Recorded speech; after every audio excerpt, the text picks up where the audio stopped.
Israël a donné son feu vert à la livraison d'aide humanitaire dans la bande de Gaza. Joe Biden affirme que Tel Aviv n'est pas responsable de l'explosion à l'hôpital Al-Ahli. Alors que le monde arabe tient Israël responsable de l'attaque contre un hôpital de Gaza, reportage à Jérusalem où communautés arabes et juives ont leur idée sur la question. Après la frappe sur l'hôpital de Gaza, des manifestations de colère ont éclaté dans les pays du Moyen-Orient en solidarité avec les Palestiniens. La Belgique et la Suède font front commun contre le terrorisme. Les deux dirigeants affirment qu'ils ne renonceront pas à défendre leurs valeurs et le mode de vie européen. Plus de 400 animaux de compagnie ont été secourus en Espagne lors d'une opération menée contre un réseau de trafiquants. La majorité d'entre eux vivaient dans des conditions insalubres. C'est une annonce attendue depuis plusieurs jours. Israël a donné son feu vert à la livraison d'aide humanitaire dans la bande de Gaza. 20 camions remplis de médicaments, nourriture et eau qui attendaient depuis plusieurs jours à la frontière égyptienne pourront se rendre cette semaine dans le sud de l'enclave.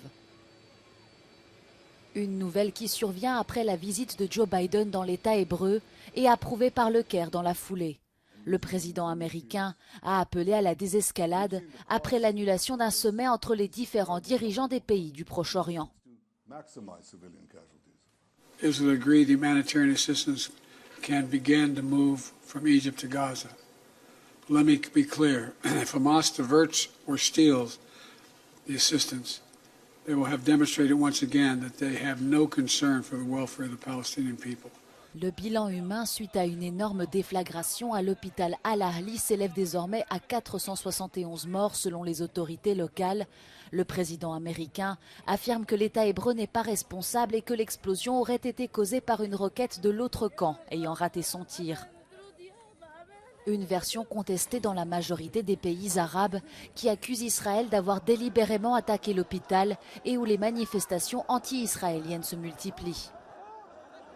L'explosion à l'hôpital a accru la colère déjà bouillonnante face aux bombardements et au blocus de Gaza par Israël. Le nombre de victimes dans l'enclave a dépassé les 3000 morts.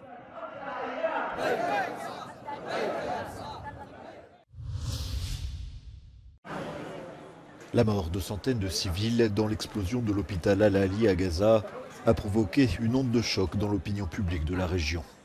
Tel Aviv accuse le groupe djihad islamique alors que le Hamas tient Tsahal responsable du bombardement. Euronews est allé évaluer les réactions dans les communautés juives et arabes de Jérusalem.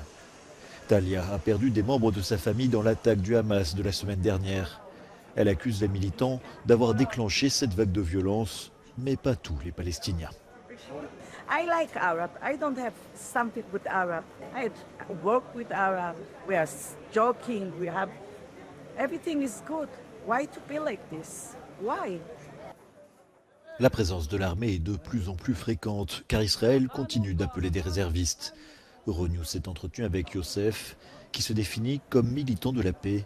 Il manifeste chaque semaine contre le gouvernement Netanyahou, mais estime néanmoins que le Hamas doit être détruit pour qu'il y ait un espoir de paix. It's definitely not our bomb. It was an accident from the jihad. And yes, today we showed it to the whole world that it's not our bomb. They put human being as a protect for them. And they don't care. Dans les communautés arabes de Jérusalem-Est, la plupart des habitants sont réticents à l'idée de s'exprimer devant une caméra, craignant d'être harcelés par la police. Mais un homme accepte tout de même de donner son avis, même si c'est de manière anonyme. You could easily tell Israelis and then Americans are right behind. They're not interested in Gaza anymore and its people. Un autre habitant a sur la question sa propre idée. I want to send message for all over the world. Pray for God. صلوا لله. صلوا لله عشان ينجينا ويحمينا ويحمي أولادكم ويحمي أبنائكم. دخيل الله صلوا لله. Everybody here is in shock. Now they feel this is a new escalation in the conflict, and more than ever, people fear that this could turn into a regional conflict. We're yet to see what's going to happen in the north of Israel, near the border with Lebanon. I'm Valerie Goria in Jerusalem for Euronews. La visite de solidarité du président américain Joe Biden survient à un moment crucial dans le conflit en cours entre Israël et le Hamas.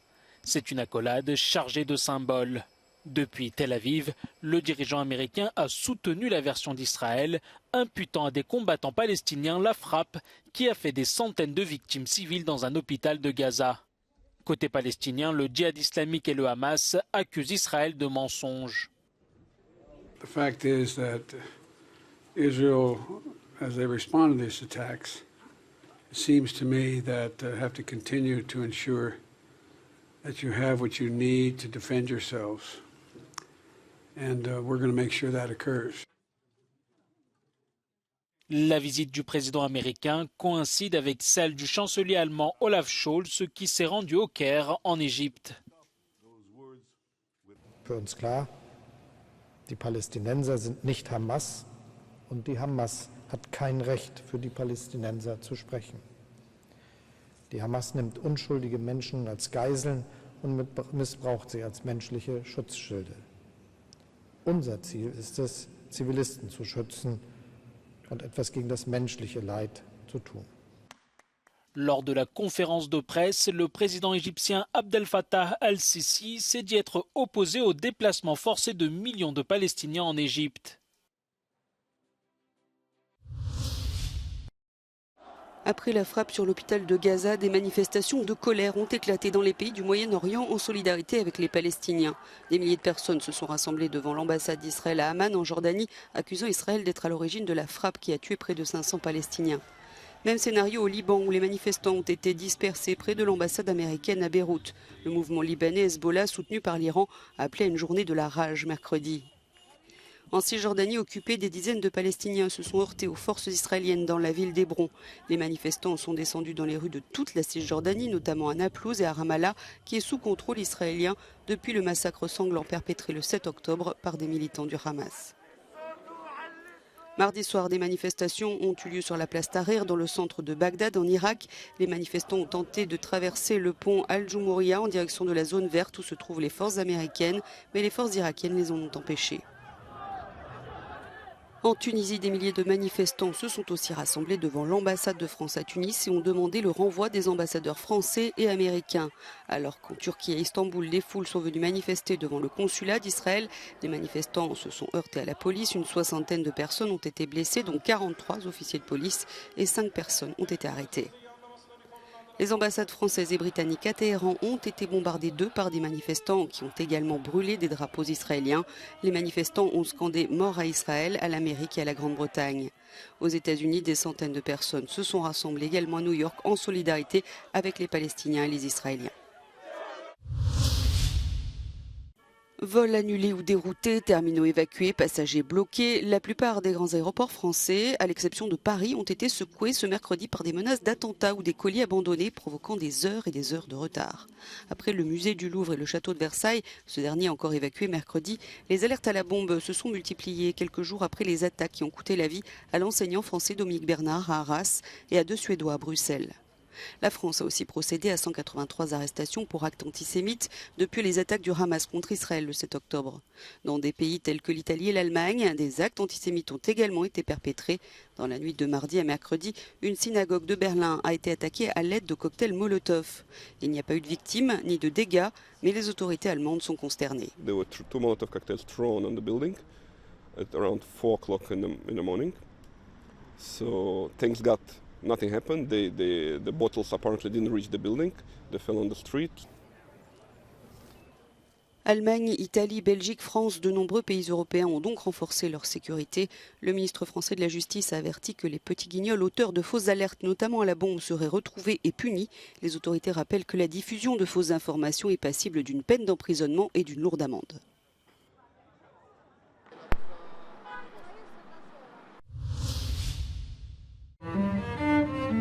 Les premiers ministres belges et suédois unis dans le recueillement après la mort de 2 supporters de football suédois tués par balle lundi par un extrémiste islamiste à Bruxelles. Alexander De Croo et Ulf Kristersson ont déclaré que leurs 2 pays feront front commun contre le terrorisme. Ils se sont exprimés après avoir dirigé une cérémonie commémorative en l'honneur des victimes. Le suspect, un immigrant clandestin tunisien, a été abattu par la police le lendemain de son crime. This fight is not an easy one. We have seen this over the past years. It is a fight that we must win, and I want to be clear, it is a fight that we will win, and we will win it together. Protecting our societies, standing up and sticking to our values, that is key. We do not give up our values. We are not the ones that should change our way of living. Des minutes de silence ont été observées lors des matchs de qualification de l'UEFA dans toute l'Europe mardi, en mémoire des supporters assassinés et des autres victimes récentes de la violence. Les victimes de l'attaque s'étaient rendues à Bruxelles pour assister au match de leur pays contre la Belgique.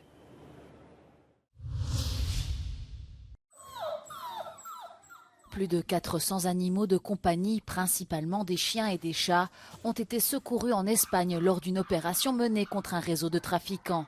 13 arrestations ont été réalisées, dévoilant une organisation criminelle opérant entre Madrid, Barcelone, Andorre et l'Est de l'Europe. Les suspects font face à des accusations de maltraitance animale, de fraude, de contrefaçon de documents et de blanchiment d'argent. Les animaux vendus dans un commerce du centre de Barcelone étaient acheminés et maintenus dans de minuscules caisses et des conditions insalubres. Au moins 30 d'entre eux étaient malades selon les forces de police. Une nouvelle loi sur le bien-être animal, entrée en vigueur en Espagne en septembre, interdit l'achat d'animaux de compagnie en magasin ou en ligne. Le gouvernement espagnol considère que le trafic illégal d'animaux peut présenter des risques pour la santé publique et transmettre des parasites et des maladies infectieuses parmi les animaux, le bétail et les êtres humains.